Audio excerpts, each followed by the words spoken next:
Buenos días a todos. Como podéis ver en el programa de hoy, voy a ser nuestra peor pesadilla. Tenéis toda la mañana conmigo, o sea que intentaré ser lo más breve posible en los planteamientos.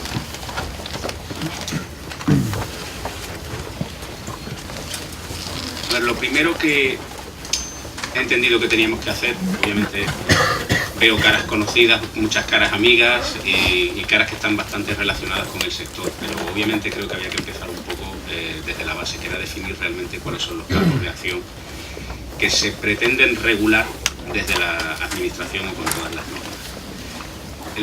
La primera fase era diferenciar los distintos tipos de buceo que podemos encontrar. En primer lugar, casi por número de personal afectado, sería el buceo recreativo o deportivo, que hay que aclarar que no necesariamente son lo mismo. El buceo recreativo hablamos de una actividad lúdico-recreativa, de ocio, y la deportiva ya requiere, digamos, una competición que debe estar, digamos, bastante más controlada. Pero en cualquier caso las dos acaban quedando englobadas en el mismo campo. Obviamente no están afectadas por la mayoría de la normativa que afecta al buceo profesional, es decir, que va a ser un poco el foco de atención de nuestras ponencias estos días. Eso no quita que las normas de seguridad o las técnicas de buceo no les afecten, sino que simplemente nosotros prácticamente no entramos a valorarlas. Generalmente suelen estar vinculadas a federaciones o a asociaciones de un ámbito más internacional que ellos mismos se acaban prácticamente autorregulando, aunque después al final acaba habiendo una simbiosis entre las normativas estatales y las propias normas que establecen ellos. Después estaría el buceo militar, que realmente queda fuera del rango, digamos, también de aplicación de la normativa. La orden ministerial del 97 ya establece claramente que el buceo militar no se le aplica a ninguna de esas normas. Ellos tienen su propio régimen y ellos ya se encargan de hacerlo. Es verdad que volvemos casi con lo mismo que en el buceo recreativo. Al final las técnicas de buceo no son tan diferentes, prácticamente son las mismas. Obviamente tendrán excepciones en cuanto a la aplicación, número de personal que tiene que actuar en cada caso, pero en definitiva tampoco va a ser el objeto de estas ponencias. Y después entraríamos en el buceo profesional, que claro, al igual que los otros dos pueden estar meridianamente restringidos, el buceo profesional abarca un amplio abanico de opciones. ¿Qué ocurre con el buceo recreativo? Pues que realmente se suele confundir mucho con buzos profesionales. Porque claro, el que trabaja en un club de buceo recreativo es un profesional, pero no un profesional del buceo, es un profesional de la enseñanza. Y ahí es donde empezamos a confundir, porque no son buzos profesionales aunque bucean para su profesión, pero no podemos confundir una cosa con la otra. Al igual que un escalador que hace escalada deportiva no es un trabajador de trabajos verticales, entonces no se le aplica un convenio, no se le aplica una normativa ni un reglamento, ellos lo hacen de forma recreativa. Y el que forma, pues el que forma, en el momento en el que él pretenda ser buzo profesional, deberá cumplir con todo lo que la orden ministerial establece, más el resto de reglamentos. ¿Problemas que nos encontramos? Primero, la confusión. Pues ya os digo que es bastante frecuente, y a veces de forma bastante malintencionada, pero suele ocurrir. El intrusismo suele concurrir casi con toda garantía que en casi todos los núcleos donde verdaderamente hay turismo, donde hay puertos deportivos, suele haber una afluencia de centros de buceo recreativo bastante densa. Y generalmente acaban siendo ellos a los que se les solicita la ayuda, el apoyo, cada vez que se necesita algún servicio en un barco, en un puerto o alguna cosa así. No hay que olvidarlo. Cualquier actividad profesional remunerada debe ser considerada como buceo profesional. Entonces, lo que no debe aceptarse es que cuando me interesa soy buzo recreativo y cuando no me interesa soy buzo profesional, pero mezclo las dos cosas. Hay una línea muy clara. Si está remunerado, habrá que aplicarse la normativa de buceo profesional, con todo lo que eso conlleva. Es decir, no vale que yo sea buzo recreativo para poder ir solo y hacer el trabajo del buzo profesional, pero no aplico lo otro porque no me viene bien. O sea, o todo o nada. Esa es un poco la realidad en la que tendríamos que enfrentarnos. El siguiente problema es la siniestralidad. Es decir, cualquier actividad que no tiene ningún tipo de seguimiento, que están casi siempre enmascaradas como una actividad recreativa o lúdico-recreativa, no puede ser considerado un accidente laboral, con lo cual hacer los seguimientos estadísticos es casi imposible. No hace mucho tuvimos un caso, que lo comenté también ayer, en una piscifactoría, no recuerdo exactamente si era de atunes o algo así, donde había habido un accidente, pero era un buceo recreativo que se había acercado para robar pescado. Bueno, esa es la versión oficial. La real era un trabajador que se había contratado porque era de allí para que fuera a mirar unas cosas, tuvo un accidente fatal y como el buceo recreativo no tenía contrato, no tenía nada, pues al final fue un problema suyo. Claro, no hay manera de demostrar lo contrario, pero los que han trabajado en piscifactorías saben que aquello es una zona inexpugnable y no se acerca a nadie. Es más fácil entrar, vamos, en el Pentágono que entrar allí directamente. O sea que cada persona que se vaya a acercar a esa zona sabe perfectamente que va a estar controlada. El pescado es el sustento de la vida de estas personas, con lo cual allí no se acerca a nadie. Pero claro, eso después, esa puede ser la realidad, pero después queda la realidad jurídica y la demostración con pruebas, y eso es bastante más complicado. En el buceo militar, lo que os comentaba, están exentos del cumplimiento. Hay una división que serían los buzos de combate, que normalmente están en el CBA o ahí es donde se forman.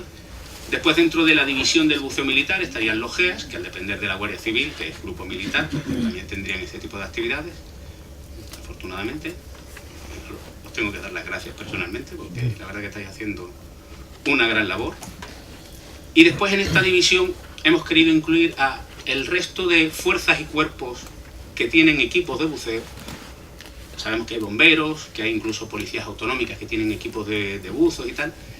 Lo que pasa es que acaban estando en una especie de limbo normativo porque se les tiene que aplicar algunas, pero otras no, y al final dependen de comunidades autónomas, y ahí es verdad que se complica mucho.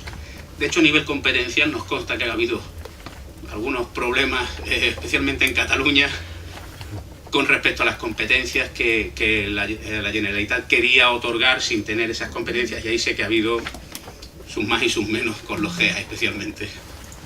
Ya mañana, de todas maneras, cuando esté Fernando Aguirre, seguramente podrá hacer un comentario un poquito más extenso. Entrando en el buceo profesional, hemos hecho 3 divisiones. Hay una cuarta que ahora os comentaré, pero bueno, es un poco más difusa. La primera sería la acuicultura.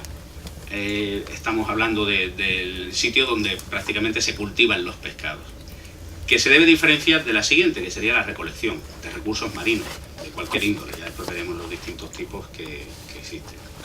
Y después hemos incluido el ámbito industrial. El ámbito industrial es lo que normalmente se le llamaba buceo profesional, pero al final la lengua nos va pervirtiendo de alguna manera y nos obliga a ir buscando un concepto que verdaderamente englobe lo que es nuestra actividad. A nivel internacional no hay ninguna duda, se llama buceo comercial, pero la realidad es que eso en inglés queda bien, queda bastante bien definido. El problema es en el castellano, que al final comercial, pues bueno, comercial puede ser cualquiera que quiera vender algo, un producto, un servicio, pues es comercial de. Y cuando dice buceo comercial, dice, bueno, estoy vendiendo buceo, con lo cual el buceo recreativo podría ser buceo comercial. Estás vendiendo turismo, con lo cual acabamos teniendo que definir nuestra actividad como buceo profesional, comercial e industrial. Porque no hay manera, ya nos inventaremos una palabra o esperamos poder encontrarla que verdaderamente nos identifique. En acuicultura, una de las características que tenemos es que los centros de trabajo son fijos. Las piscifactorías suelen estar en un punto concreto, o sea, extrañas circunstancias que pueden cambiarse a lo mejor de una campaña a otra o algo así, pero generalmente suelen estar en zonas claras. Incluso las almadrabas suelen tener unos puntos fijos, pueden sufrir variaciones de década en década, pero son fácilmente identificadas. Las funciones de los buzos realmente vienen a ser básicamente tareas de mantenimiento en las propias instalaciones, y ahí hay que hacer una diferenciación clara. No es una tarea de mantenimiento la instalación o el desmantelamiento de estas estructuras. Eso es buceo industrial. O sea, no vale. Hay que tener en cuenta que los propios contratos que tienen los buzos de las piscifactorías lo que suelen englobar son 2 actividades comunes.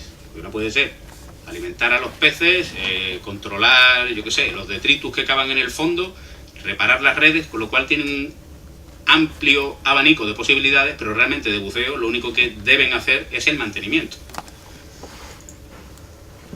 Y el siguiente punto, claro, que tienen ellos su propio convenio, con lo cual poco tenemos que decir en línea de convenio. Lo que sí que siguen estando afectados por el resto de leyes y normativas de prevención de riesgos laborales y obviamente por la orden ministerial del 14 de octubre del 97.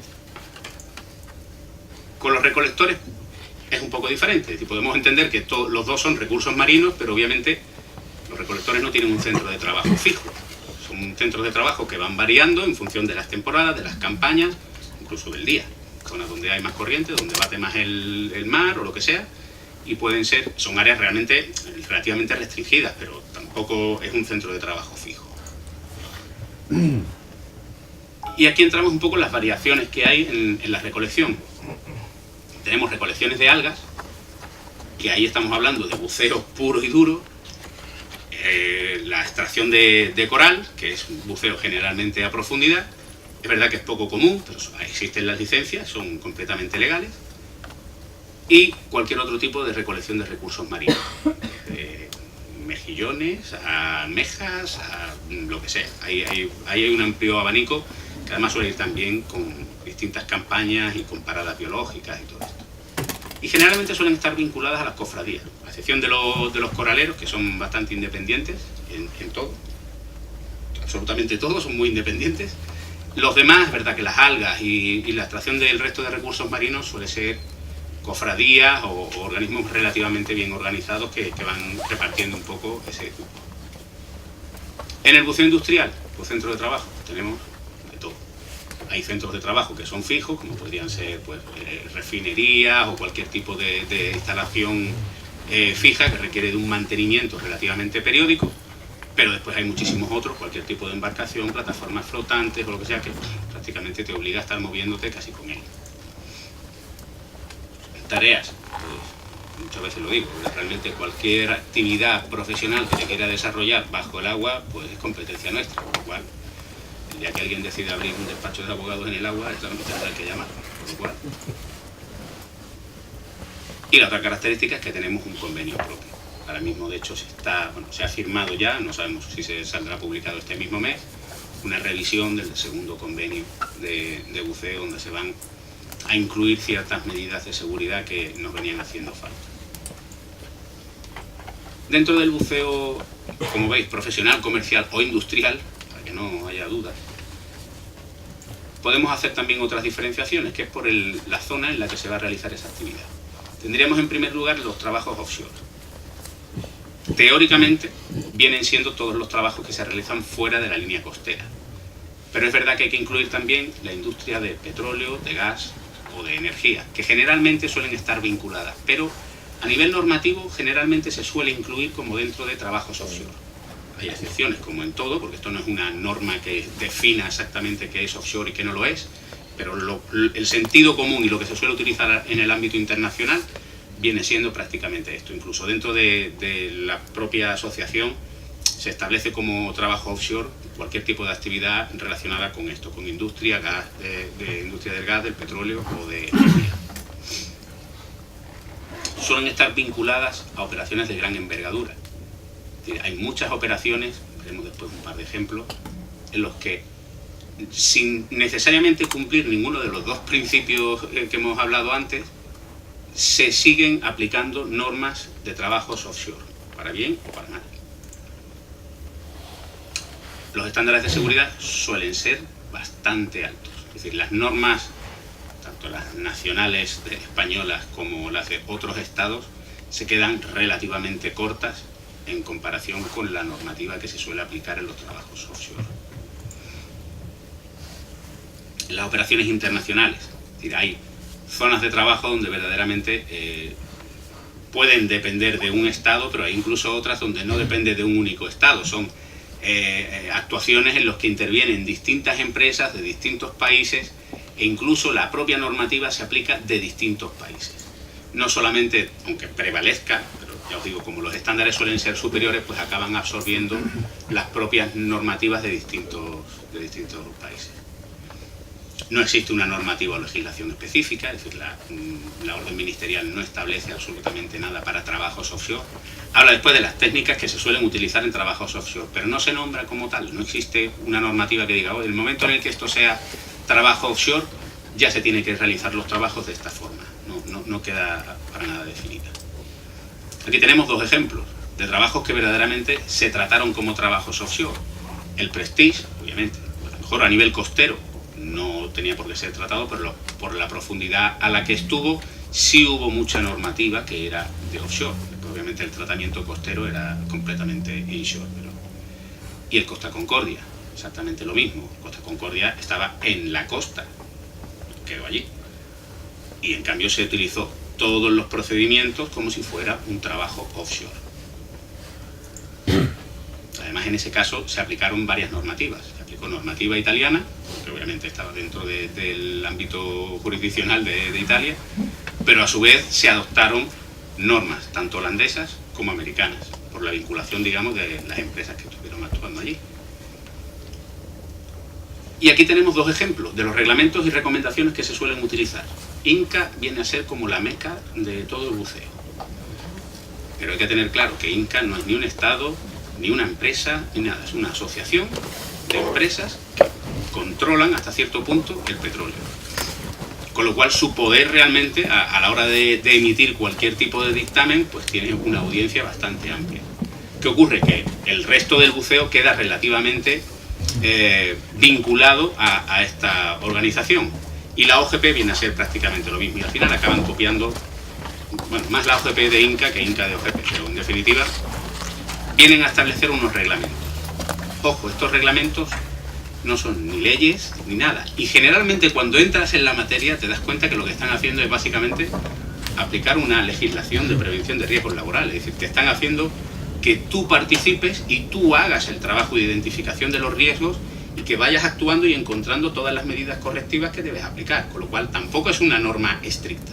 Sí tiene unos puntos que ya tienen contrastados y que no deben dejar de cumplirse, pero el resto es trabajo para la propia empresa. Los trabajos inshore o nearshore, yo sé que es un anglosajonismo bastante bruto, pero es que en castellano realmente no sabría ni cómo definirlo, pero en definitiva viene a ser todos los trabajos cercanos a la costa o incluso en la propia costa, es decir, línea terrestre también. ¿Vale? Aquí lo vemos, son zonas costeras o próximas. No necesariamente tiene por qué tener una costa estricta, de hecho hay muchos trabajos que se realizan en aguas interiores, por ser ríos se siguen considerando inshore o nearshore. Todas las infraestructuras portuarias quedarían englobadas dentro de este área de acción. Tomas de captación de agua o emisarios, tiene muchísima industria y obviamente las plantas no las suelen hacer en el agua, se suelen hacer desde tierra adentro, pueden estar kilómetros adentro, pero en cambio pueden seguir necesitando unas conducciones de agua para sistemas de refrigeración o para lo que sea.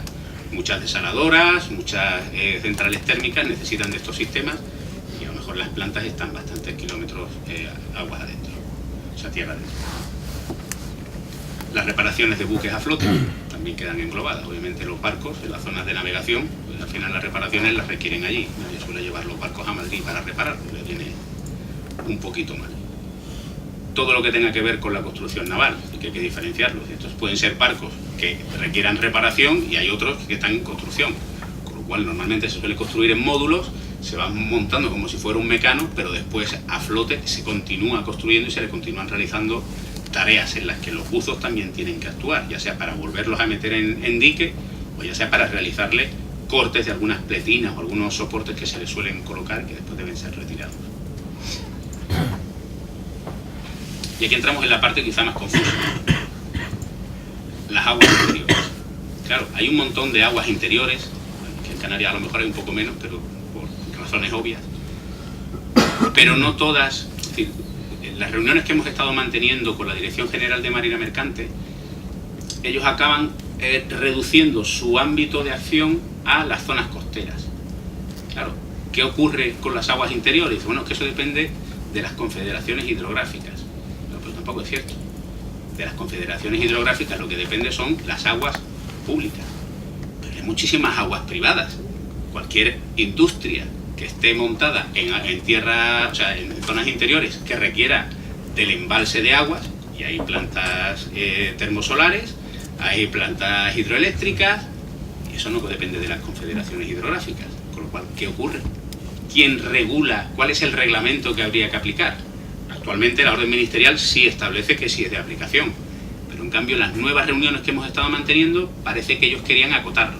Claro, cuando les explicamos este problema, pues no sabían qué hacer, por lo cual desde la asociación lo que hemos hecho es diversificar las posibles soluciones y establecer 3 parámetros, o sea, tres vías de trabajo distintas.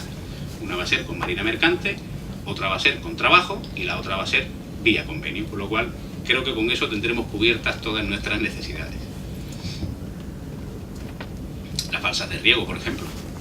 Hay muchísimas cooperativas de agricultores que, en definitiva, en lugar de que cada uno pague el agua a medida que lo va consumiendo por una vía de suministro principal, prefieren colocarse ahí unas balsas, montar unos sistemas de recogida de agua de lluvia y la van almacenando. Almacenan el agua de las épocas de lluvia, y entonces cuando llega la época de verano siguen teniendo almacenada ese agua, ¿vale? Y si necesitan un servicio allí, ¿a quién le preguntan qué normativa se le aplica? Allí no hay confederación hidrográfica y tampoco hay capitanía marítima. Ahí es donde entramos un poco en esas posibles confusiones que pueden aparecer en el futuro. Ahora mismo ya os digo que está bastante claro. Lo que os comentaba, las plantas energéticas, térmicas, nucleares, lo mismo, suelen tener dentro de sus mismas instalaciones, aparte ya de la propia canalización que puede acoger el agua, digamos, del mar o incluso de pantanos, embalses, dentro de la propia instalación suelen tener tanques donde verdaderamente, ya sean de sedimentación, ya sean simplemente para hacer un doble refrigerado. Requieren muchas veces de los servicios de buzos profesionales y se les aplica la misma normativa. Aguas contaminadas. En estas generalmente no solemos tener intrusismo ninguno, a nadie le apetece, pero bueno. Todas las estaciones depuradoras, estaciones de bombeo, prácticamente todas las ciudades suelen tener unas balsas donde hay unas bombas simplemente para que acaben pasando o a una depuradora o a otra base, digamos, desde la que se vaya a depurar hasta que se emiten por los emisarios al mar. Pues estos trabajos también están contemplados en la propia normativa. Y este quizás sea el más curioso, las tuneladoras. Ahí no hay inversión, no hay agua, pero durante la construcción de los túneles generalmente se suele presurizar. A medida que se va haciendo el agujero para que no se derrumbe, se mantiene una presión que equilibre de alguna manera el vacío que se ha generado. Todos los trabajadores que vayan a entrar en esa zona deben ser buzos profesionales. Es verdad que con la crisis pues prácticamente se han dejado de construir túneles, ya nadie necesita líneas de alta velocidad ni cosas de estas así que antes se hacían en cualquier sitio, pero en cualquier caso sí que se aplicó así. De hecho, empresas de la asociación han estado trabajando mucho en tuneladoras, incluso en el extranjero, y es un trabajo duro pero curioso, porque no te mojas cuando sales, porque sales guarrísimo. Y después están los espacios confinados. Ahora hay que entender que la definición de espacio confinado, básicamente cualquier trabajo de buceo es un espacio confinado, porque viene a ser un espacio que no ha sido diseñado para la estancia de una persona. Es decir, el agua a día de hoy todavía no ha sido diseñada para eso, con lo cual todos los trabajos que realizan los buzos en inmersión son espacios confinados. Por eso nosotros dentro de nuestra reglamentación los llamamos espacios extremadamente confinados. ¿Por qué? Porque cualquier trabajo que hagamos en inmersión ya es confinado, pero si encima me tengo que meter en un tubo, lo llamamos extremadamente confinado, porque encima voy a tener un problema de movilidad. Para encontrar una diferenciación con la propia definición de espacio confinado que se hace comúnmente. En la construcción naval es muy habitual, con las reparaciones navales. Los trabajadores, los soldadores y todo esto que tienen que entrar en un tanque están entrando en un espacio confinado, porque ese hábitat no ha sido diseñado para la estancia. Puede ser un tanque de lastre, un tanque de combustible, lo que sea. Con lo cual hay que aplicar unas medidas de seguridad específicas. Claro, ¿qué ocurre cuando eso encima está sumergido? Bueno, pues esta misma técnica la aplicamos en muchas ocasiones sin inmersión. ¿Qué evitamos con esto? No es necesario ventilar todo el área, ¿no? Yo le voy a suministrar aire limpio y puro al trabajador que va a estar allí. y va a tener su botella de seguridad, de emergencia, por si acaso se queda sin el suministro principal. Con lo cual puedo evitar, de alguna manera, tener que hacer un vaciado, un limpiado y un certificado de un tanque que a lo mejor me requiere pues 2 semanas o 2 meses de paralización de cualquier tipo de trabajo. Es un sector en el que verdaderamente no es muy común, en la realidad, pero que sí suele dar solución a muchísimos clientes que verdaderamente ni siquiera se lo han planteado. Vale, y hasta aquí tendríamos un poco la definición de lo que serían las actividades de nuestro sector. ¿Vale? Alguien, por favor, también os lo comento, no lo he comentado hoy, lo comenté ayer, en cualquier momento no tengáis ninguna duda, levantáis la mano si queréis hacer algún comentario o llevarnos la contraria. ¿Vale? ¿Alguna duda alguien?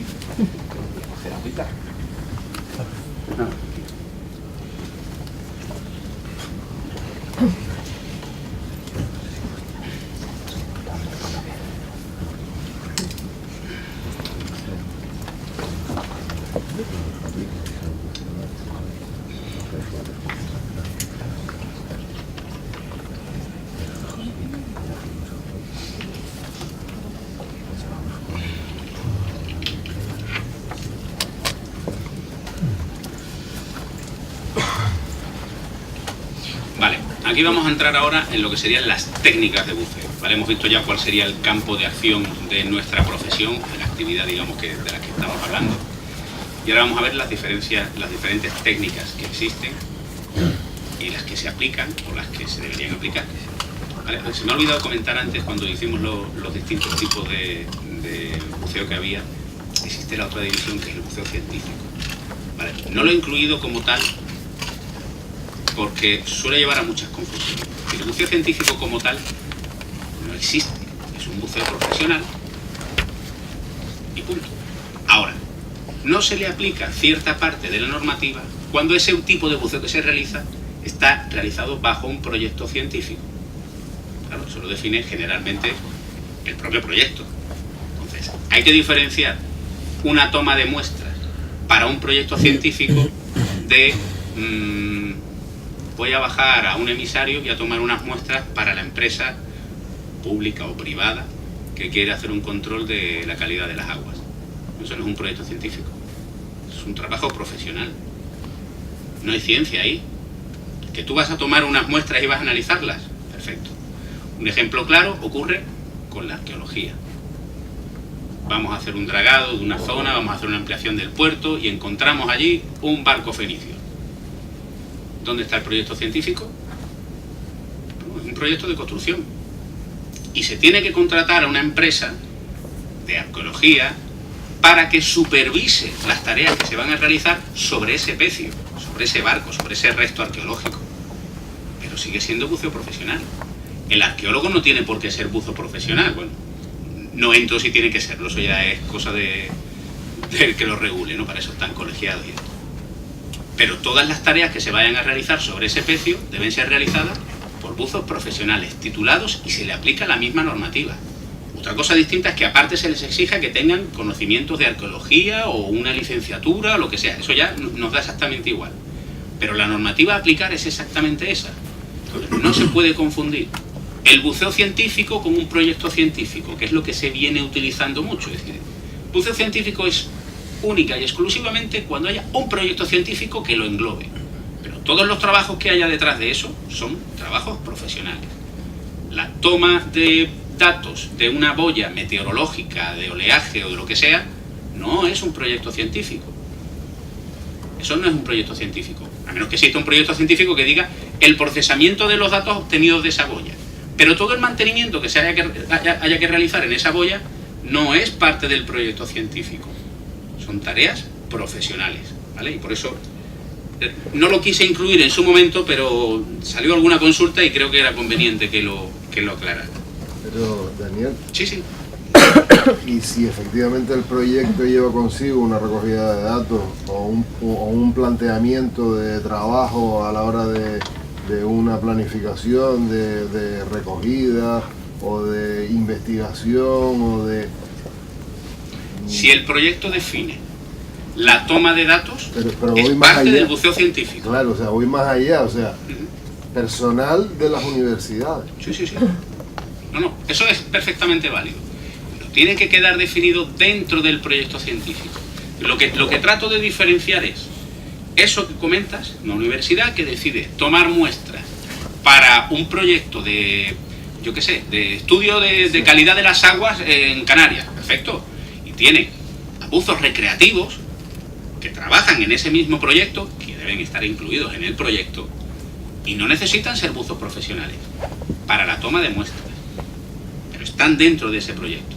Otra cosa muy distinta es que las empresas que gestionan las aguas residuales de cada municipio contraten a buzos recreativos aludiendo que eso es un proyecto científico. No. Todas las empresas, o todos los municipios, o todas las regiones, no sé exactamente cuál es el rango al que le compete, tienen que llevar un control, y es una orden de la Unión Europea, debe llevar un control de la calidad de las aguas que emiten. Es decir, obviamente todas las ciudades van emitiendo aguas residuales de una u otra manera, es decir, eso está clarísimo. Con lo cual tiene que haber un seguimiento para poder contrastar si ha habido una intoxicación de las aguas causadas por una cosa o causadas por otra. Pero eso no es un proyecto científico, eso es un trabajo. Es como si decimos nosotros ahora dentro de nuestra actividad que bueno, que yo no voy a contratar a ninguna empresa de prevención de riesgos laborales porque va a realizar para gestionar una estadística. Entonces son científicos. No hay ciencia aquí. Tú tienes que tener una empresa de prevención de riesgos laborales contratada, si la quieres ajena o lo que sea, y ahí no hay ciencia ninguna. Por ejemplo, ya os digo, con el tema de la arqueología es que queda muy claro. Proyecto científico sería que una universidad diga, aquí hay un barco, y el proyecto científico va a ser estudiar el barco, un pez hundido, fenicio, con ánforas, lo que sea, me da igual, y hace un estudio, y ahí puede llevar a todos los buceadores recreativos que quiera. Otra cosa distinta es que durante la construcción de una ampliación de un puerto, que suele ser bastante común, aparezca algo. Y viene pasando exactamente lo mismo en tierra. Es decir, cuando vas a construir una urbanización y de repente, ostras, mira, aquí hay un muro, aquí esto, que... Uf. Eso lo tiene que pagar la constructora. Y lo paga contratando a profesionales. Que ahí no hace falta que sean buzos. No, pero tienen que ser profesionales. Y son empresas privadas que van asociadas a un proyecto de arqueología, pero no un proyecto científico. Ellos son los garantes de que no se va a destruir el patrimonio histórico-cultural del país. Pero ahí no hay estudio ni proyecto científico. Mi duda sobre todo era porque, claro, la universidad tiene muchos convenios con instituciones públicas y privadas a la hora de poder llevar a cabo proyectos de investigación o el desarrollo de trabajos técnicos. La cuestión es, claro, yo por mi parte, dentro de mi ámbito, ya procuro que de alguna manera pues el personal, incluso siendo de plantilla, que sean buzos profesionales, pero este mismo solapamiento a la hora de que en un momento dado, por ese mismo convenio de diagnóstico o de estudio, amparándose en ese estudio, poniéndole la etiqueta de científico, que en un momento dado no puede dar cabida a esa merma de garantía de que realmente los buzos que van a entrar allí pues están bajo la legislación de actividades subacuáticas profesionales. Entonces, a ver, al final es verdad, pero es verdad lo que comenta. Me queda la duda. Los convenios que existen entre las universidades en proyectos científicos, ¿vale?, con algunas instituciones o empresas privadas, si lo miráramos, es decir, obviamente los convenios pueden abarcar cosas infinitas, pero generalmente lo que suele ser es más por la toma de esos datos y el procesamiento de esos datos. No me hagas tomar, en caso por ejemplo de la calidad de las aguas, que viene a ser bastante común. Lo que suele restringir ese convenio es a que los datos que yo como empresa privada tome sobre la calidad de las aguas, yo te los voy a facilitar para que tú lo proceses y lo estudies. A pesar de que después a lo mejor me interese, oye, de que salga un informe que me deje muy bien, pero bueno, que eso ya es motivo de otra cuestión. Lo que no puede ser es que en ese convenio yo diga que lo que yo tengo que hacer, mis tareas de mantenimiento, de toma de datos, las haces tú y así yo ya me lo ahorro. Eso no puede restringirse dentro de un convenio. Pero ese caso, desde mi punto de vista, y vamos, tampoco quiero centrar un poco pero que sí es importante, claro. Esto, pero yo creo que son de los casos típicos de de lagunas, nunca mejor dicho, en Sí, sí. de lagunas que se nos presentan, ¿no? O sea, para mí lo que decías antes en cuanto a que si la norma INCA es de aplicación o no, ya el propio reglamento de los servicios de prevención prevé que para las evaluaciones de riesgo, cuando no haya normas, se establecerá la aplicación de normas convencionales, eso ya está recogido. Pero en este tipo de aspectos donde de alguna manera la finalidad última en cuanto a la actividad que se vaya a desarrollar, en este caso, por ejemplo en la toma de muestras, es un trabajo técnico, porque igual lo haces técnicamente en mar, o sea, perdón, en tierra, que lo haces en mar, una recogida de muestras. Pero imagínate, una recogida, o sea, tú pones el caso de una recogida de datos, ¿no? Para la calidad del agua. Pero imagínate una recogida de muestras, por ejemplo, en algología, o en el caso de geología, por el tema de las erupciones volcánicas. O sea, tú vas ahí a recoger muestras de un material, ¿no? Bien sea vegetal o bien sea geológico. Es un proyecto científico. Sin duda. Va más allá de la propia recogida de datos. Pero que es un proyecto científico, es decir, y vuelvo un poco a lo mismo. Es un proyecto científico siempre que esté englobado dentro de un proyecto científico. La toma de muestras de un volcán, por ponerte el ejemplo, si no hay ningún proyecto científico, lo podemos englobar si quieres en el ocio. De que a mí me apetece subirme a un volcán en erupción para tomar muestras. Pero si nos vamos al final un poco de este camino, que es un poco a donde vamos, es decir, yo no estoy hablando tanto del intrusismo, no es la parte, digamos, de esta exposición. Voy más casi en el siguiente paso. Si pasa algo, si en definitiva acaba ante un juez, ¿cómo vas a defender tú que realmente una actividad de mantenimiento de una estructura que da unos datos que después son procesados, cómo vas a justificar tú que hay ahí una ciencia? Eso no es ciencia. Al igual que la toma de muestras en sí, en el caso de las aguas, que es un tema que sí puedo conocer un poco más, los volcanes me pillan a desmano, pero la toma de muestras en el mar no requieren de una técnica específica.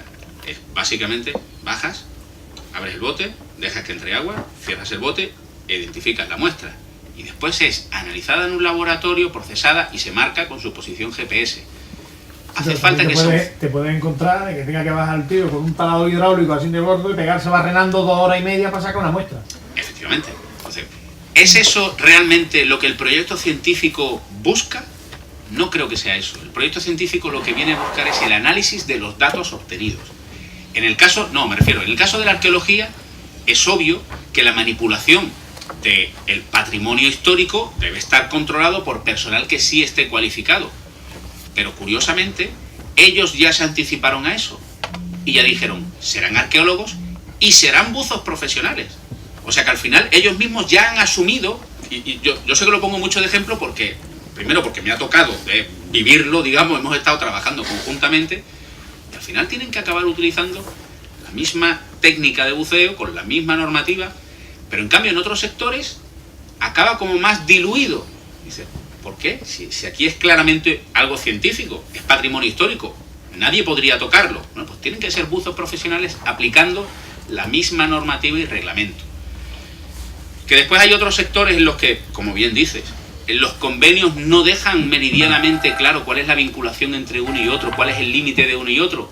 Creo que nos va a pasar siempre, es decir, ahí sí que creo que no hay una línea roja en la que dice, uy, en el momento en el que te pases un poco, pero que hay que tenerlo claro. Nosotros en la asociación tenemos empresas que se dedican a eso y ellos mismos tienen establecidas cuáles son las diferencias. Aplican buceo profesional en el momento en el que no es un proyecto científico y, vamos, él vive de proyectos científicos, o sea, la empresa esta vive gracias a proyectos científicos, pero hace esa diferenciación de uno y otro y él lo tiene muy claro y de hecho parte de los conocimientos que tenemos nosotros son gracias a las aportaciones que ellos mismos nos hacen, porque hay infinidad de licitaciones para proyectos que pueden ser científicos o no, que están becados, que están subvencionados, lo que sea, pero que definen, o se puede definir claramente la diferencia entre lo que es la parte del proyecto científico y lo que no es. Pasa un poco lo mismo si nos queremos ir a las embarcaciones. No puedes ir con una embarcación cualquiera a tomar unas muestras, porque es que es un proyecto científico, pero da igual. Al final tú tienes que tener unas garantías de que tu científico no acaba en alta mar, expuesto allí a todas las inclemencias del tiempo por un ahorro económico. Es decir, que al final hay legislación o normativa suficiente como para que el sentido común te haga aplicar la misma normativa. Y vuelvo a hacer hincapié en lo que pasaría al final del camino. Es decir, en el peor escenario posible, plantea delante de un juez cómo le explicas que ese mantenimiento o esa actividad que estaba desarrollando sí era científica, cuando el proyecto a lo mejor lo que viene definiendo es otra cosa completamente distinta. Pero, ya te digo, sí te doy la razón en que hay una línea de sombras ahí bastante amplia y que verdaderamente llevará a confusiones y obviamente seguirá pasando. No tengo una respuesta clara ni una... No, porque verdaderamente los convenios son muy amplios y abarcan muchísimas cosas. Pero yo creo que un poco para coincidir en lo que estás diciendo, yo creo que si depende de los técnicos de prevención y el caso de los trabajos científicos de actividades subacuáticas, así que te lo podemos hablar porque es mi caso. Sí. Y yo creo que ahí sí, que igual que exigimos que haya formación, cualificación y tipo de exigencia a nivel de titulación y de certificaciones para otro tipo de trabajos, como por ejemplo los trabajos en altura, pues iguales para el tipo de actividad subacuática. O sea, nosotros hemos tenido proyectos de investigación con entidades públicas y privadas donde se exigía que un arquitecto estuviera colgado en una fachada. Oiga, o que usted no se va a colgar si no tiene la formación.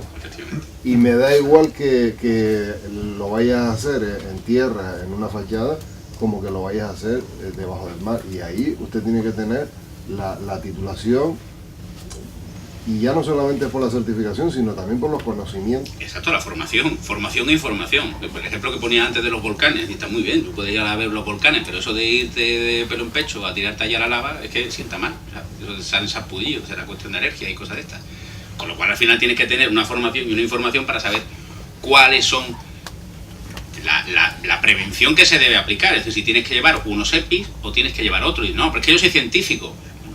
Pues será lo que usted quiera, pero hasta que no me demuestre que usted es Superman, pues tendrá que ponerse aquí un traje de protección térmica de grado lo que sea. O si va a entrar en una zona ATEX, pues tendrá que tener usted un traje de protección o una vestimenta que sea antiestática, lo que sea. Es decir, que ponerte el cartel de científico no te hace inmortal, ni tampoco te permite acceder a todo y hacer lo que tú quieras. Entonces eso es lo que tiene que quedar claro, y que al final científico sin un proyecto que verdaderamente lo avale no es nada, ¿vale? Entonces, bueno, de todas maneras creo que a lo largo iremos tocando de vez en cuando, veremos cómo en algunos aspectos sí que tendremos que volver a entrar en este tema. Como decía, volviendo a esta presentación, los distintos tipos de técnicas que se pueden utilizar en el buceo. La orden ministerial establece una técnica de buceo, el buceo en apnea. El otro sería el buceo autónomo. El buceo en apnea, pues bueno, lo comento por si acaso, ¿vale? El buceo sin botellas y sin nada, capacidad pulmonar y al agua, y cuando ya no quieran estar más tiempo allí, pues sales o lo intentas. El buceo autónomo viene siendo el buceo con botellas y poco más. Y después está el suministro de superficie o semiautónomo. Generalmente en el mundo internacional se le conoce como suministro de superficie. Pero bueno, los dos son válidos. El buceo en apnea, claro, si lo imagináis un poquito, no puede ser considerado un sistema de buceo. El sistema de buceo no puede ser tu capacidad pulmonar reñida con tu capacidad fisiológica y reñida también con tu capacidad psicológica de aguantar para realizar un trabajo. Volviendo un poco al ejemplo que comentabas antes, ¿no?, de los trabajos verticales y tal, este sería el equivalente a, mira, hay que hacer un anclaje a 15 metros de altura, no voy a ir mucho más allá, pero vas a hacer sin cuerdas, porque ¿para qué? Y lo vas a hacer con la boca tapada, con los oídos tapados, con los ojos tapados, porque en definitiva en el momento en el que empieces a trabajar desde superficie, nadie va a saber qué pasa contigo. Tú no te vas a poder comunicar con nadie y nadie se va a poder comunicar contigo. Pero eso sí, tú aguantas, ¿vale? Con lo cual no puede ser un sistema. Eso no. ¿Cuál es el sistema? ¿Qué tiempo vas a estar? ¿qué aplicación de prevención de riesgos laborales le ponemos? Tienes que ser capaz de aguantar un minuto y si te quedas enganchado, ese minuto, ¿cómo lo extendemos? No tiene ningún sentido. Control preventivo, ninguno. Es imposible. Y no sé, te dedicas al tema de prevención, bueno, no sé si habrá muchos prevencionistas en la sala y tal, pero bueno, vuelvo a lo mismo. Os invito a que participéis y me digáis, no, sí se puede establecer. Lo anotaré de verdad porque me entusiasma. ¿Qué aplicación de prevención de riesgos laborales vas a aplicarle a algo que por el que vas a someter a una persona a que baje, que puede respirar, que aguante el tiempo que pueda y si surge algo que lo solucione como pueda? Pero eso sí, yo desde fuera yo espero.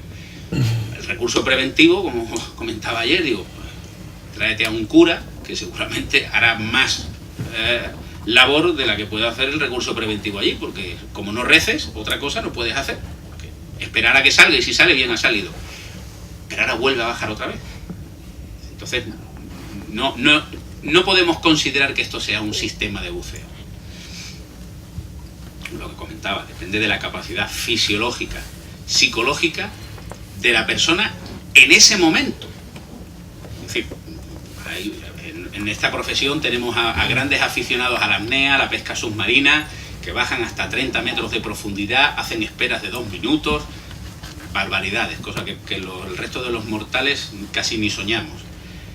Pero eso no tiene nada que ver con una actividad profesional a la que tú encima te debes someter, porque eso es lo que tu contrato dice, y que dependerá en gran medida del esfuerzo que vas a realizar, del trabajo que vas a realizar y de los riesgos a los que te vas a exponer.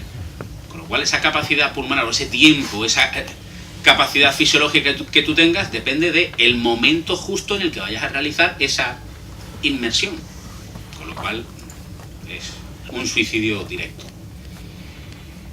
Comentaba también, desde el momento en el que se sumerge no hay control alguno sobre ese trabajador. No sabemos si está allí moviendo las aletas porque está convulsionando o es que está muy divertido jugando con un congrio. Pues no lo puedes saber. Los riesgos son extremadamente altos. Desde el momento en el que pierdes el absoluto control del trabajador, pues no puedes hacer absolutamente nada. Y desde el punto de vista de la evaluación de riesgos, no habría como valorarlos dentro de unos parámetros aceptables. ¿Qué ocurre generalmente? Que suele ser algo muy residual. Realmente no conozco a muchas empresas que tengan esto ni siquiera como una práctica habitual. Otra cosa distinta es que hagas un trabajo en superficie y que no le pongas un equipo, pero no una inmersión en superficie. Perdón. Hay muchos trabajos que lo que requieren es del posicionamiento de un trabajador en una línea tal y para aguantar a lo mejor una boya o un prisma o algo así para a nivel topográfico poder gestionarlo. Hombre, poner a lo mejor todo el equipo pues no es necesario. Pero no tomar como un sistema de inmersión, no es un sistema de buceo, no, es como si le ponemos unas botas largas a alguien, él no está en inmersión, tiene unas botas largas, y se acabó, es decir, no va a sumergirse, ¿vale? El buceo autónomo tiene una particularidad con el otro sistema, que es que pierdes la comunicación con superficie, ¿vale? En el momento en el que los buzos se sumergen, tú ya no tienes control sobre la situación de los buzos. Es verdad que existen algunas comunicaciones inalámbricas y tal, pero a día de hoy creo que prácticamente la totalidad de ellas han demostrado su limitada eficacia. Se afecta por las burbujas de los buzos, si utilizan herramientas neumáticas pasa exactamente lo mismo. En zonas donde haya barcos o mucho metal, el rebote hace que... Es decir, en definitiva no hay un sistema de comunicación inalámbrico que verdaderamente funcione. Casi que podemos irnos a lo militar y veremos que las comunicaciones inalámbricas de submarino a submarino y eso tampoco funcionan muy bien, con lo cual podemos asumir que tampoco vamos a... Si el ejército no tiene un sistema de comunicación inalámbrico subacuático que funcione muy bien, tampoco los buzos vamos a llegar a tenerlos, por lo menos en un corto plazo de tiempo. La ventaja que tiene frente a otros sistemas es que tiene una muy buena movilidad para los buzos. Realmente como no tienes unión ninguna con superficie, pues permiten mantener un área, digamos, de acción que aunque tengas bastantes obstáculos, pues siempre vas a tener una vía. También tiene la pega esa, es decir, que la posibilidad de que alguien pierda, digamos, la orientación, pues obviamente no vas a ver exactamente hacia dónde se dirige. Aquí volvemos a otro punto que casi se comparte con el buceo en apnea. La limitación del tiempo que puedes estar en el agua, pues depende de la situación fisiológica y psicológica del trabajador. Se estiman consumos medios de 20, 30 litros por minuto en condiciones normales, pero claro, en situaciones de estrés hay que subirlo hasta 45 litros por minuto, así que multiplicarle la profundidad a la que esté por la presión y tal. Pero sigue dependiendo, es decir, ¿cuánto tiempo va a estar alguien? Pues pueden bajar 2 buzos a hacer exactamente el mismo trabajo y que uno salga media hora antes, en tiempo, digamos, porque no ha consumido ya la cantidad total del aire. El siguiente problema es la baja productividad. Pero claro, hay que tener en cuenta que tienen que bajar en pareja, con lo cual en muchos casos la actividad que tienen que desarrollar solamente la puede desarrollar uno, el otro se tiene que quedar allí mirando. Es decir, habrá trabajos en los que verdaderamente sí se puedan combinar, porque es un trabajo que deben hacer entre 2 buzos, con lo cual ahí cuadraría bien. Pero en cualquier caso, ya sabes que periódicamente, cada vez que se le vaya gastando la botella, tendrán que salir, cambiar de equipo, y si no tienen descompresiones, pues habrá más tiempo todavía de pérdida de tiempo cada vez que tenga que salir o volver a entrar. Si aplicamos este sistema de buceo y le intentamos aplicar la normativa de prevención de riesgos laborales, nos daremos cuenta de que es muy, muy, muy difícil de aplicar. Muy difícil. Pues veremos varios ejemplos. Pero si tienes en cuenta que viene a ser prácticamente, haciendo la equiparación con la escalada, es decir, tú los vas a mandar y llevan una única línea, la que tienen en la espalda. Y si surge algo, pues que entre el uno y el otro pues se apañen.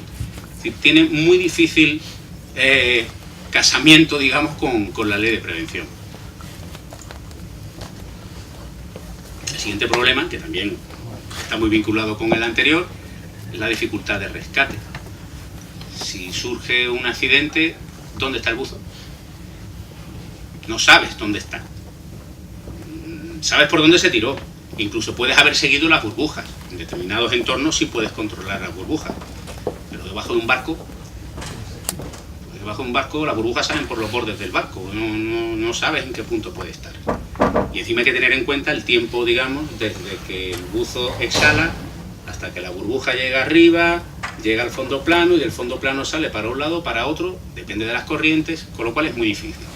Y en cualquier caso, en el momento en el que tú identifiques la posibilidad de que haya tenido un accidente, tienes que tener en cuenta el segundo punto, la buena movilidad que tienes. Y esa buena movilidad tiene la parte positiva de que el buzo conscientemente se puede mover donde quiera, y la parte negativa es que la corriente también lo puede llevar donde quiera. No vas a poder tener ningún control desde superficie de a dónde quiere ir el buzo o a dónde está yendo el buzo. Con lo cual, ahí tienes otra complicación. Aquí tenemos algunas imágenes de buceo autónomo. Como veis, el equipo es, bueno, ahora después veremos la comparación, digamos, con el equipo semiautónomo. Es bastante más ligero o menos aparatoso. Y además es bastante más común verlo en documentales y en buceo recreativo, pues el que se utiliza siempre.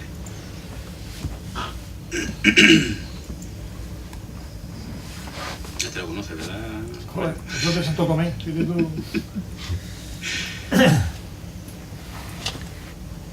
¿Ves? Esta, por ejemplo, esta fotografía es de una toma de muestras de un proyecto no científico.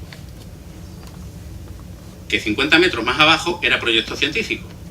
Pero había una línea, esto creo que era, no sé si en el Ebro o algo así, y era para la retirada de mejillón cebra, no sé qué historia o algo que tenían que hacer, y tenían que extraer. Entonces, la parte que la empresa privada tenía que retirar para poder seguir explotando ese área, no es un proyecto científico.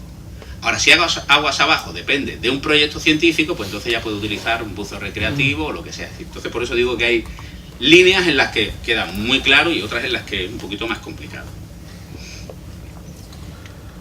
Ayer nos comentaron también otra posibilidad, que ahora cuando he visto esto, son los proyectos cinematográficos. También nos han pasado algunos casos en los que la creación de una película y todo esto requiere de asistencia profesional. No vale que, es que como el director es un artista, pues entonces aquí con arte hacemos lo que nos dé la gana. No.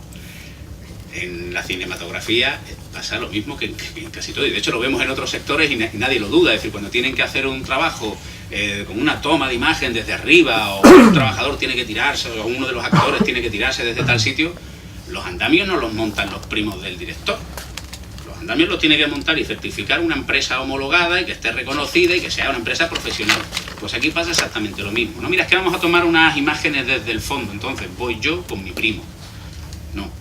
Tienes que seguir aplicando los mismos criterios porque es una profesión, o sea, artística, pero es una profesión y debes cumplir con los mismos requisitos que cualquier otra actividad profesional.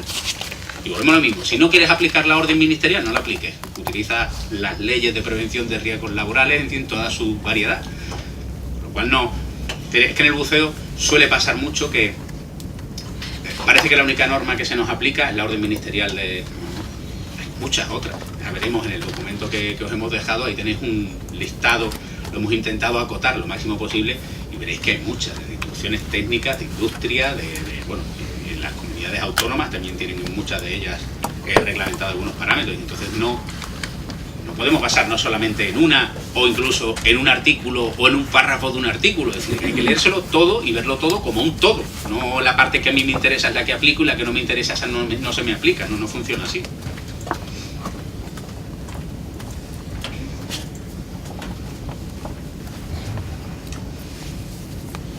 Bueno, en el buceo semiautónomo, la principal ventaja que tenemos, bueno, la segunda quizás, pero bueno, la primera que viene aquí, es que tenemos en todo momento comunicación con el buzo. Podemos tener una idea bastante aproximada del estado en el que se encuentra. Y digo aproximada porque se suele decir que los buzos mentimos mucho, con lo cual aunque le preguntes y te diga que está bien, igual es mentira, pero por regla general vas a saber si el buzo está consciente, si el buzo por lo menos puede atenderte, y a partir de ahí puedes hacer ciertas evaluaciones. Encima tienes la posibilidad de que el buzo porte una cámara en su casco, en su mascarón, con lo cual vas a estar viendo en tiempo real el entorno en el que se está realizando esa actividad. Claro, el problema es cuando no hay visibilidad. Pues sin visibilidad vas a ver exactamente lo mismo que el buzo, nada. Y esta sí es la principal ventaja. Tienes un suministro inagotable para el buzo puede quedar atrapado, puede romperse una mano, puede no poder subir, pero va a estar respirando siempre, porque ya la propia orden ministerial establece que debe tener un sistema principal y otro de emergencia. Es decir, que debes tener tiempo más que suficiente como para poder sacar al buceador, y si no, buscar incluso una tercera, una cuarta fuente, es decir, pero son cosas que ya se pueden ir solucionando sobre la marcha. Pero es que este punto no pasa en ninguno de los dos sistemas, digamos, y ya os digo que la NEA yo no la considero sistema, con lo cual sí que vamos a tener esa ventaja. En los otros casos, en el momento en el que se acaba el suministro de aire, se acaba la inmersión, te pille donde te pille. Esto es como el juego de las sillas, pasa que esto es susto o muerte, aquí no hay opción de quedarte de pie, no, aquí mueres. Y esta es una de las grandes ventajas, la alta productividad, porque este sistema te permite que baje uno cada vez. Y a eso hay que sumarle que cuando el buzo llega abajo, si se le ha olvidado una herramienta, te lo va a poder decir. Si cuando llega a la zona en la que tiene que actuar resulta que no es lo que se había planificado anteriormente, no es necesario abortar toda la inmersión. El plan de trabajo definía unas cosas, pero en el momento en el que tú identificas e inspeccionas la zona, puede haber un cambio de ese plan de trabajo. Y ese plan de trabajo es simplemente comunicar las variaciones que va a tener y ya está, pero no necesitas paralizar toda la operación, cosa que en el autónomo sí pasaría. Bajan los buzos, tú le has explicado que hay una compuerta, una rejilla que mide 2×2, llega allí y dice, esto mide 6 metros. Y lo que estoy hablando no es broma, es muy habitual. Te presentan allí los planos de un barco, de lo que sea, y te dicen que esto mide, que esto pesa, que esto tiene, y cuando llegas allí no tiene nada que ver con la realidad. Con el buceo autónomo, la única posibilidad es, termina tu inmersión, sales para afuera, le explicas lo que has visto y a empezar de nuevo. Con el sistema semiautónomo, primero ha sacrificado solamente a un buzo. Digo sacrificado, digamos, en cuanto a la primera inversión. El buzo te ha explicado todo. Tú ya has contrastado toda la información, has tomado todos los datos. Tienes la garantía de que todo lo que hay allí es lo que tú has podido incluso anotar. Y si quieres incluso, si tienes esa posibilidad, cambias el plan de trabajo, pero el trabajador sigue ahí. no has abortado absolutamente nada. Obviamente es el sistema más seguro.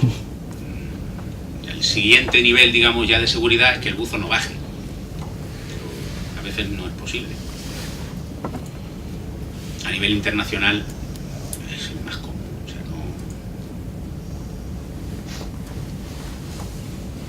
no... Aquí tenemos algunos ejemplos.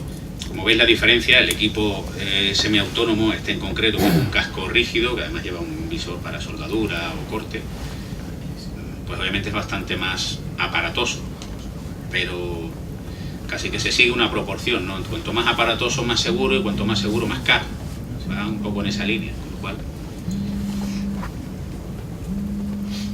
Aquí veis un sistema de corte, PWL o PLU, como se diga.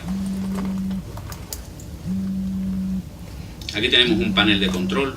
A ver, este es verdad que es un poquito sofisticado, ¿vale? No, ahora veremos otros ejemplos que lo hemos buscado un poco más sencillos, ¿no? Porque os podéis imaginar que el abanico de posibilidades pues es bastante amplio. Esto sería un LARS. LARS sería un sistema de lanzamiento y recuperación de los buzos, que para determinadas operaciones de buceo, en función del entorno en el que se vaya a realizar, pues es necesario para ascender, digamos, subir a los buzos a superficie de forma controlada. Suele utilizarse bastante cuando las operaciones se van a realizar desde una plataforma, una estructura que tiene una altura, digamos, bastante alta. Que eso del salto del buzo para abajo está muy bien, pero como tiene que subir es otro problema. Vale, este sistema que veis ahora es un mascarón, es un poquito más ligero. El frontal viene a ser prácticamente igual, pero la parte trasera suele ser un neopreno que va cogido con unas cinchas de goma, ¿no? Que en definitiva dejan fijada la máscara. No quita que sigue siendo posible quitarlo. Obviamente tienes que estirar las gomas y dependiendo de cuánto lo tengas de apretado, pero bueno, generalmente te permite, al menos voluntariamente, si es posible quitarlo, aunque cueste. El problema es que a veces involuntariamente también puede pasar. Hace unos años hubo un accidente que bueno, básicamente estaban dragando y con el sistema de dragado pues le succionó, digamos, la parte del neopreno. Ese mascarón no era la serie de ahora. Los 28 ahora llevan el aro metido y enganchado con los cuernos, y el que tú hacías... Pero claro que tenemos que entrar en modelos concretos, ¿no? Pero me parece que se han retirado ya, ni los venden. Pero Omega sigue teniéndolo, es decir, que dentro de Kirby Kirby Morgan es el fabricante principal a nivel internacional. La mayoría de las fotos que vais a ver, salvo alguna excepción que hemos incluido a propósito para que veáis que no todo es esto, es decir, hay más opciones. Pero muchos de ellos el neopreno no va soldado al propio frente, va cogido con una especie de abrazadera. ¿Qué ocurre? Que el apriete que tú le puedes dar a esa abrazadera pues tiene sus limitaciones. Los nuevos modelos lo que tienen es van como cosidos, digamos, esa abrazadera va enganchada, tiene una grapa. Sí, unas grapas que digamos que salen aquí abajo, entonces la propia abrazadera va cogida ahí y la abrazadera va por dentro del neopreno. Pero no quita que si tú le aplicas una succión suficiente, pues acabas desgarrando el neopreno, lo que sea. Es decir, que hay que saber diferenciar también las limitaciones de cada uno de los equipos. Este, por ejemplo, este no es de Kirby Morgan, este es de Genesis. Ya no se fabrica, pero sigue existiendo. Doy fe. ¿Vale? ¿Veis la diferencia? O sea, es prácticamente un casco, como si fuera un casco de moto, pero obviamente tiene todo el frontal, digamos, donde va todo el sistema, el visor y el sistema de respiración. En la parte... No sé si este láser, este de aquí. Bueno, da igual. En la parte allí de la derecha, eso es prácticamente común a todos los cascos y mascarones, es donde suele ir el sistema de válvulas para abrir, accionar, digamos, la botella de emergencia, incluso la ventilación, digamos, del visor. Podéis imaginar que si se te empaña la pantalla por dentro, no hay manera de limpiarlo con las manos, con lo cual lo que lleva es un sistema de ventilación, digamos, que tú al abrirlo impulsa el aire y te hace un barrido. Es efectivo parcialmente, lo lógico es siempre antes tenerlo lo suficientemente limpio, se le aplica un poquito de jabón o saliva. Os garantizo que la saliva es lo más efectivo, esa es la realidad. Y aquí tenemos a un buzo con sistema semiautónomo y casco integral realizando una limpieza de un barco, con lo cual sí es posible hacerlo. ¿Vale? Yo creo que podemos hacer el descanso ahora. ¿no? O si queréis empezamos, me he adelantado un poquito, por lo cual creo que va bien. O si queréis, ¿alguien tiene alguna pregunta, algún comentario? Sobre la limpieza, sí. Yo quisiera aclarar algo. Indiscutiblemente, como bien has dicho, la movilidad que se necesita para limpiar un fondo de un barco de 250 metros, donde tendremos aproximadamente 15.000 metros cuadrados, que con una máquina de 100 metros pues serían 15 kilómetros de movilidad. Entonces es un sistema un poco peculiar de trabajo, donde sí sería factible el que el buceo autónomo incluso fuera más seguro que el otro.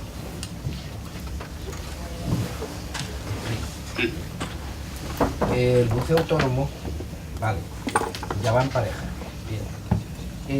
Existe una forma de avisar a la pareja por la máquina, ando abriendo, después también tiene la ventaja de que normalmente, no siempre, se pierde parte de la visibilidad. Entonces, si se pierde parte de visibilidad, los posibles umbilicales que pueden enganchar en cualquier sitio. Perdona un momento para que se te oiga bien. Como estaba diciendo, de los umbilicales, al perder visibilidad a veces, pues es difícil controlarlos. Porque claro, estamos hablando de que hay una movilidad de 15 kilómetros. ¿Eh? Y un barco de 250 por 60 y tantos de mar. Principalmente en el fondo, es donde está el verdadero problema de utilizar ese equipo. Entonces, si te se engancha un umbilical en cualquier parte del barco, quilla balance, cines, rejillas, la propia máquina, etc., pues ahí surge un problema. De la otra forma, pues van dos, llevan todo el equipo como marca la legislación, equipamiento, pueden desde arriba indicarles que suban sin tener ni comunicación, y además pueden llevar incluso si quieren algún otro suplemento, como puede ser una pequeña botella de 5 litros con regulador en máquina, un llamado biberón de emergencia, etc., suplementario a la legislación. Entonces, esa modalidad específica para el fondo plano, ya las bandas no sería necesario, sería perfectamente asumible lo otro sin ningún problema, el umbilical, pues eso sí había que analizar muy detenidamente. Vale, a ver, se puede analizar muy detenidamente, pero la máquina que utilizáis lleva doble manguera hidráulica. Luego, engancharse el umbilical se va a enganchar exactamente igual que la manguera hidráulica. Es decir, puestos a implantar un sistema de buceo autónomo, porque es beneficioso para el trabajador, ¿por qué no habéis buscado la posibilidad de que la máquina fuera autónoma? Es decir, ¿no sería más lógico, dice, la pérdida de visibilidad, y si pierde la visibilidad el buzo, hacia dónde va? Estoy diciendo parcialmente. No, pero a veces pierde la visibilidad, no es lo mismo estar libre completamente. Pero es que no lo estás, porque la máquina sigue existiendo ahí. Sí, pero, y la máquina, sí, pero el buzo está libre. Perdona. La máquina, con un brocal puede salir todas las máquinas pueden tener cualquier incidencia. Llevamos 50 años trabajando con brocal y no hemos tenido un accidente profesional. Se ha hablado aquí, Luis, se ha hablado de muchos accidentes, pero no han sido profesionales del buceo. En Las Palmas, yo llevo 50 años como lo lleva él. No hemos tenido ni un accidente. Lo que estamos intentando decirle es que un buzo es un buzo y un hombre rana es un hombre rana que tiene que estar libre, por eso somos hombres ranas. Yo creo que una manguera donde se está trabajando de noche, donde no tenemos visibilidad, cero. Un brocal puede coger una manguera y el rana está perdido. ¿Cómo desengancha usted todo eso? Eso lo tengo yo. Que todos los profesionales que vemos aquí tenemos 20 caretas de esas que han enseñado. ¿Me entiendes? Y yo, como profesional que soy, si tengo un accidente, yo lo que necesito es estar libre para poder salir. Sí, con todo mi respeto, la ley hay que cumplirla. Perfectamente.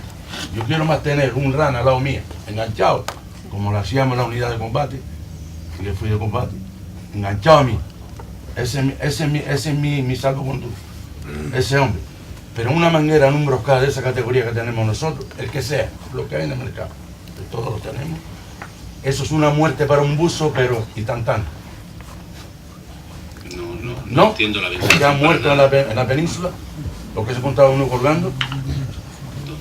Sí, en península murió un tío que lo encontraron en el broscal, en el fondo. ¿Iba en autónomo? Sí. No. Vale. No sé cómo iba. No, me estás poniendo de ejemplo que es que iba en la península, pero es que iba en autónomo. La muerte que hubo. Nosotros, por ejemplo, en Renosur, la máquina lo que se le está metiendo es dándole un cable de comunicación. O sea, tú lo quieres con comunicación. Sí, pero es un suministro.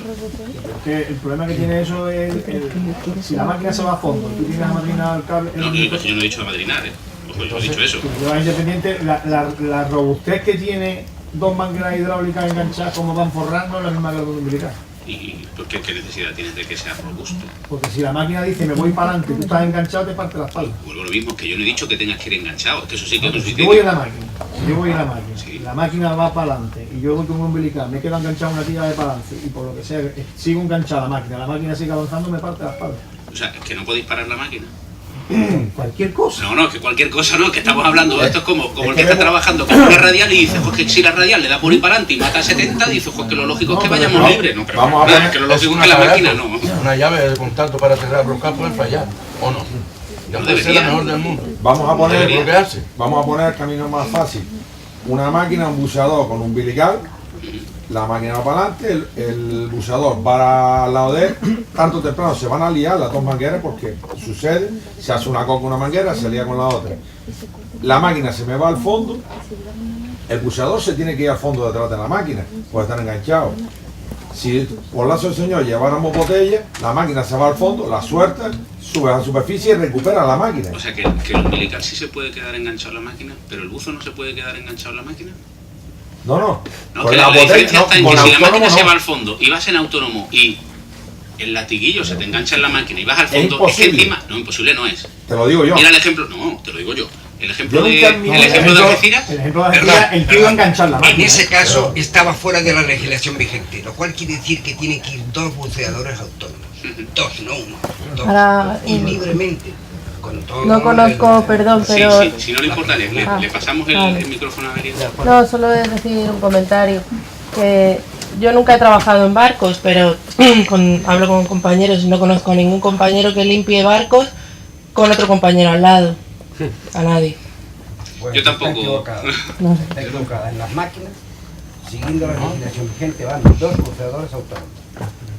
Yo no lo conozco, perdón. Bueno, pues en mi caso lo puedo decir y creo que las demás cosas lo hacen.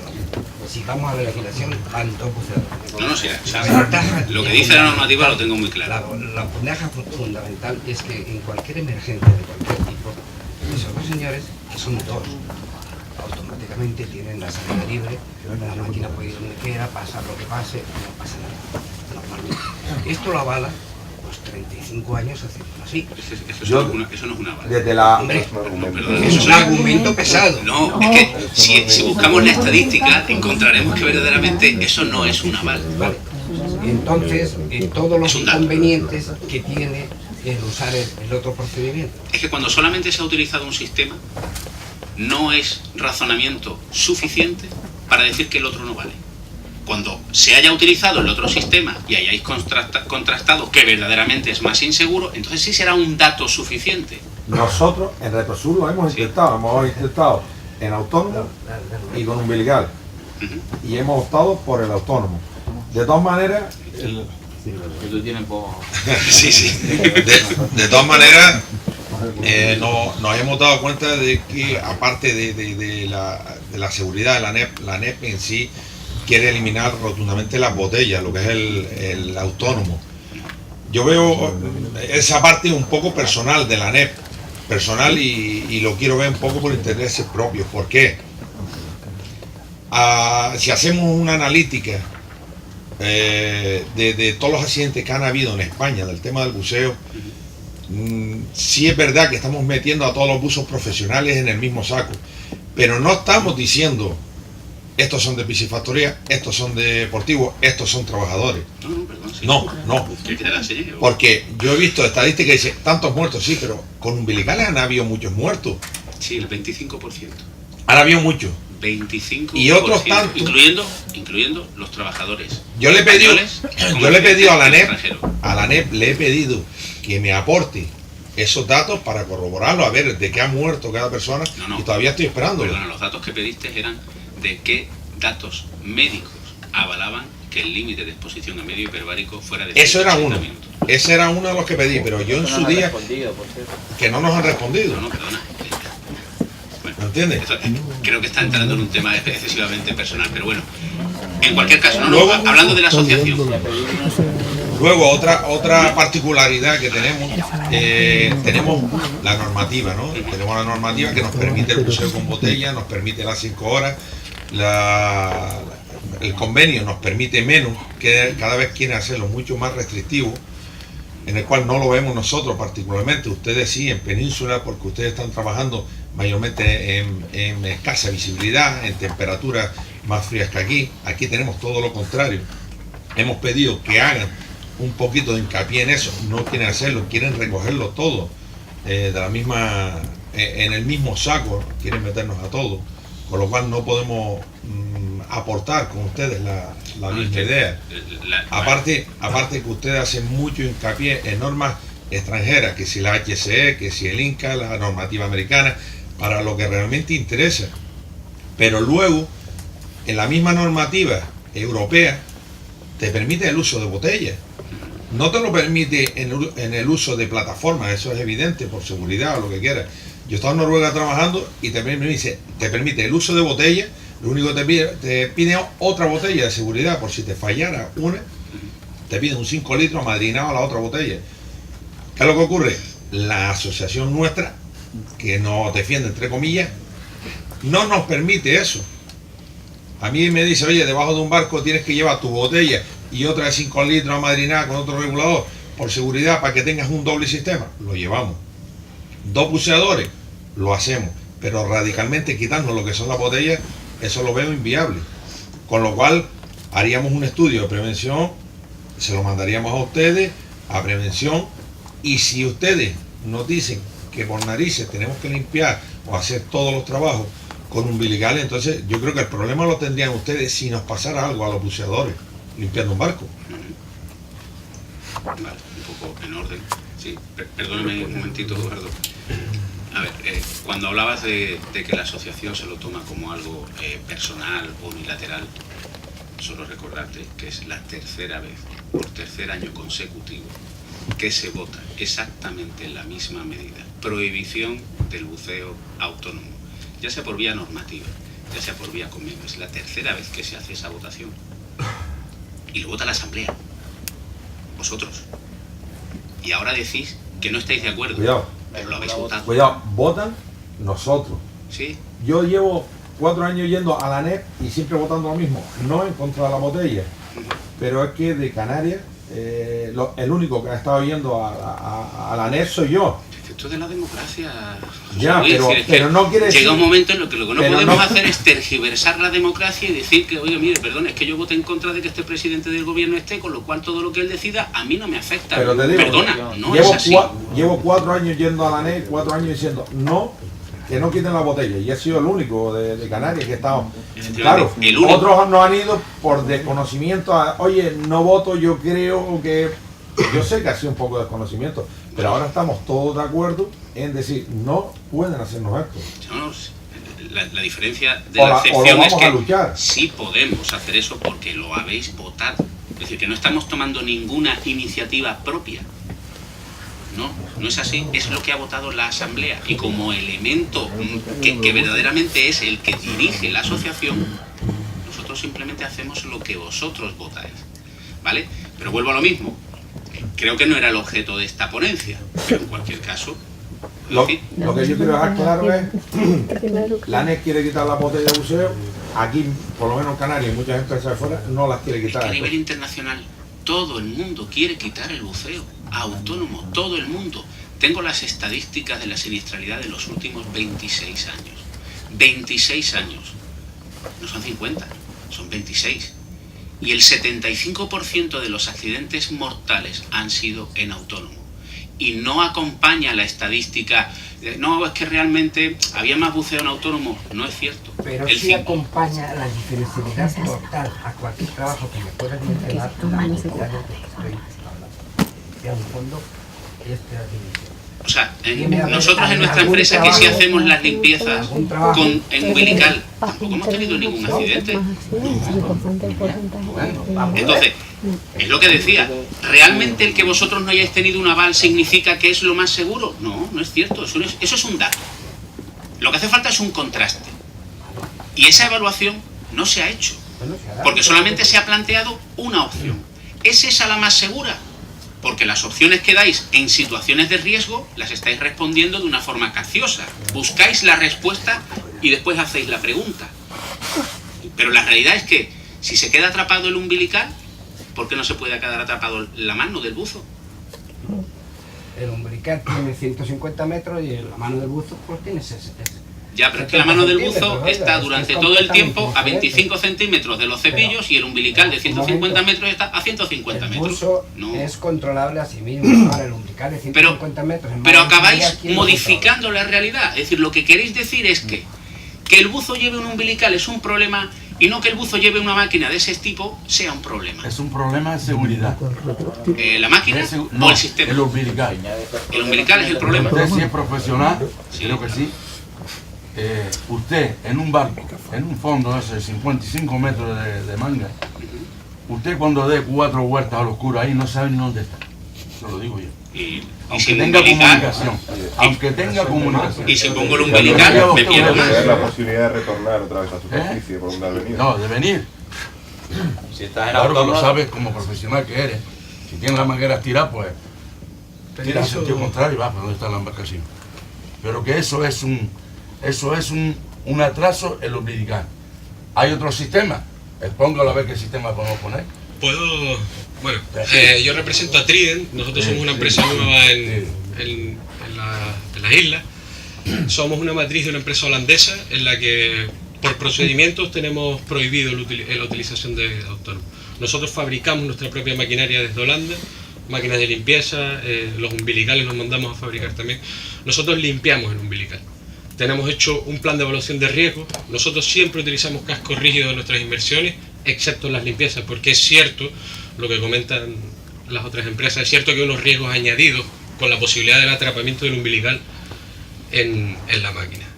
Pero sí que en nuestra evaluación de riesgo consideramos que desde luego el buceo autónomo no salva ninguno de los graves problemas que podrían darse. Como por ejemplo, estás exponiendo a 2 personas al medio hiperbárico utilizando el buceo autónomo, no tienes comunicación.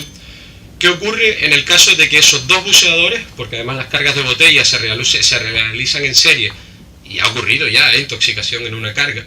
¿Qué ocurre cuando esos 2 buzos son intoxicados? Si no tienen los aparatos que tengo yo, puede ser, yo los tengo y los mido diario. Usted, sí. Yo los tengo. Usted los tiene, hay otras empresas que no los tienen. Entonces, bueno, yo estoy planteando una evaluación de riesgo. Yo estoy planteando, no, yo no quiero decir que no las tenga. Nosotros no buceamos en autónomo. Eso no es una base para tú hablar lo que estás hablando ahora. Yo estoy hablando probablemente aquí he limpiado en autónomo más que... Tú has limpiado barcos ahí en Santa Catalina. No, perdón, yo he trabajado 11 años. Vamos a hablar. Ponga ahora tú, que tú tienes más que nadie, porque tú... Es que de verdad que esto es una vergüenza. Yo soy imparcial, yo no soy ni de ANER, ni de Trident. No te falta yo, chico. Exactamente, vamos a hablar. Yo soy imparcial. Yo veo que el sistema de buceo autónomo es un sistema seguro, porque yo estoy aquí, yo estoy vivo.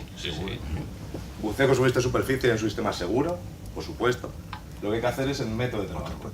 Para cada trabajo hay que ser un método. Aquí vean ustedes hablando. Yo llevo aquí 6 años, aquí había accidentes con buceo autónomo en piscifactorías.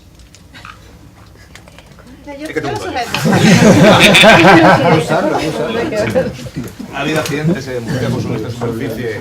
De hecho, aquí hay gente que ha tenido accidentes. Y no es el sistema, son las personas. Ahí está. Bueno. Vale. El suministro de superficie es seguro, por supuesto. Siempre que tenga un contador de gases arriba, que sepa lo que está haciendo. Perfecto. El buceo autónomo es seguro, por supuesto. Siempre que vayan 2 personas al agua. El buceo de suministro de superficie, seguro. Siempre que lleve una botella de seguridad en la espalda. que nos ha pasado sacar el buceo del agua y no tener botella de seguridad. Cada cosa, yo entiendo que ustedes están uno por un lado, otro por otro. Yo soy en el medio. Los conocéis todos, ¿no? Sí. Y a todos les hemos pillado en alguna. Más gorda, menos gorda. Así que aquí tiene que tirar la piedra que alguien te tenga que recoger. El método, bien. Para cada trabajo, una piscifactoría, complicado. Mira, en ese sentido, fíjate. Es complicado porque no mantiene el suministro. Tú no conoces a la gente, yo conozco a todo el mundo. Sí, pero no estamos de acuerdo en la evaluación de riesgo. Es complicado porque no son capaces de que dos personas vayan al agua con seguridad en buceo autónomo. No le pidas. Claro, pero. Vale, perdón. Sí. De acuerdo, totalmente de acuerdo. O sea, aquí hemos visto suministro de superficie con una manguera de regar. Como calderín, una botella de un bidón de tropical. En este caso hay un ejemplo claro con el buceo autónomo que la siniestralidad. No discutan más, por favor. La siniestralidad, por ejemplo, en cuanto el curso no es una charla de la NEP. Sí, efectivamente. Es un curso de seguridad en buceo profesional. Efectivamente. Hasta ahí.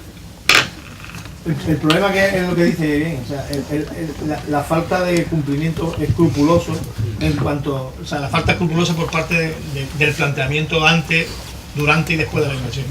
O sea, lo que no puede ser lo típico que eso lo vivimos todos. ¡Tírate agua! ¡Vete para allá corriendo! No. O sea, si tú tienes un plan de evacuación, o sea, un plan de trabajo bien definido para el buceo autónomo, lo tiras, sales por aquí, tienes que entrar por allí, tu profundidad máxima va a ser esta, tu tiempo de inmersión va a ser este. O sea, el ejemplo más claro lo tenemos los militares. La siniestralidad militar con los equipos, que ellos, todas las inversiones que hacen, el 80% es con autónomos y con equipos de guerra, que como se pasen de la cota mueren intoxicados, es porque ellos son escrupulosos en sus procedimientos. Y aquí el gran problema que tenemos todos es que no somos escrupulosos en los procedimientos cuando se hace con autónomos. Es que ese es el problema que hay. Como bien dice, tú tiras a dos tíos a limpiar con una máquina y uno puede medir 2 metros, como este señor, y otro puede medir 1,20 metros, y uno va a gastarse la botella, se la va a comer en 60 minutos y el otro va a durar 1 minuto. Si tú marcas unos procedimientos con unos tiempos y lo tienes bien desarrollado el antes y durante la inmersión, entonces las probabilidades de accidentes van a estar evidentes. Pero el problema es que la gente aquí no es escrupulosa con los procedimientos. Y ese, pienso yo, que es el problema principal. Es el problema principal, pero no hay que olvidar, es decir, antes decíais que nos basamos en la NEP, en normativa internacional. Si verdaderamente analizamos la normativa internacional, lo que viene a decir al final es que cada empresa haga su propia evaluación y valoración pero de el los problema de aplicar normativa internacional es... No, es que no estamos aplicando la normativa, es que la normativa no dice nada. No, pero el problema de coger guía del INCA, del HSE, no sé qué, es que, por ejemplo, el INCA, por ejemplo, es una normativa basada en el offshore, que no tiene nada que ver con el inshore. El HSE es una normativa de agua británica del Mar del Norte donde el agua cae a 6 grados. No, el HSE la normativa no es del Mar del Norte, pero... está basada en agua británica. El HSE es la normativa. Si coges cualquier formulario, al final lo que te acaba diciendo es cómo vas a realizar el trabajo, qué medios vas a poner, cómo vas a actuar en caso de que surjan imprevistos. Enumérame esos imprevistos y enumérame. Estupendo, pero es una evaluación de riesgo. Que nosotros nos estamos basando en un montón de normativas. Claro, o sea, normativa, la ley de prevención de riesgos laborales del 95, fíjate tú, que no modificación.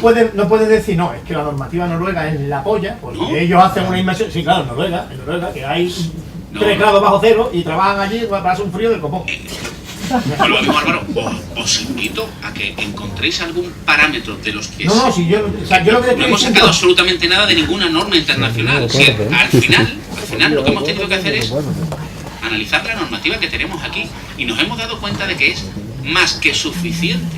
Yo el problema que veo es la gran variedad de trabajos que hay, en la cual habría que aplicar unos métodos específicos para uno y otros métodos específicos para otros. Generalizar todos los métodos de trabajo con la disparidad de trabajos que hay, lo que crea es que para uno es súper factible. Yo trabajo muchísimo en plataforma y a mí no se me caería por la cabeza bucear autónomo, en plataforma totalmente prohibida. ¿Pero por qué ese es más seguro? No. ¿Has escuchado eso aquí? Que el buceo autónomo era más seguro. Este hombre te está diciendo que la limpieza de campos de fondo plano, la limpieza de fondo plano, el fuego lo va a pagar tú solo. claro que te digo, o sea, que cada sección, cada trabajo tendría que tener su plan de evaluación, su tal específico, y no generalizar una normativa o implantar una legislación para todos los tipos de trabajo. La diferencia está en que lo que estamos intentando legislar es el ámbito español, con la característica de que somos españoles. ¿Cuántos de aquí saben lo que es un procedimiento, de verdad? Pero tú existe obra hidráulica, existe trabajo de más profundidad, de menos profundidad. Estamos enmarcando todas las aplicaciones, o sea, estamos enmarcando toda la legislación, todo un sistema de buceo con la disparidad de trabajos que hay. ¿Entiendes? No es lo mismo hacer un trabajo en un pantano a 75 metros con trimming que meterte aquí en el muelle en Puerto Rico a mover 2 lastres en 2,5 metros de agua. Y bueno, lo mismo. Entonces lo que estamos hablando es un tema productivo o de seguridad. No, estamos hablando de... Sí, claro que estamos hablando de seguridad. Sí, yo no estoy diciendo de que no estemos hablando de seguridad. Estamos hablando de aplicación para cada caso específico. No generalizar un sistema para todos los trabajos. Pero si hay un sistema que es más seguro por encima de los demás, será el que deberá prevalecer. Entonces, por esa regla de 3, se están haciendo cursos y formación de inmersiones a 75 metros con trimming cuando exista la saturación. No, es un método específico, se va a utilizar un tipo de buceo específico. No, profesional. No tengo constancia de que vayan a hacer. O sea, pues ahora mismo la Escuela de Barcelona da el curso de primera intervención a 75 metros. El negativo está prohibido el pero no con trimming. Por lo que sea, si existe un medio, pero no, con nitro, por lo que tú quieras, con helio, por lo que tú quieras. O sea, si tú tienes un plan que es mejor que el buceo de saturación, ¿para qué estás formando a un tío para que vas a 75 metros? Eso es la ley del embudo, eso no puede ser. Entonces, se tiene que utilizar para cada tipo de inversión o cada tipo de trabajo un método específico.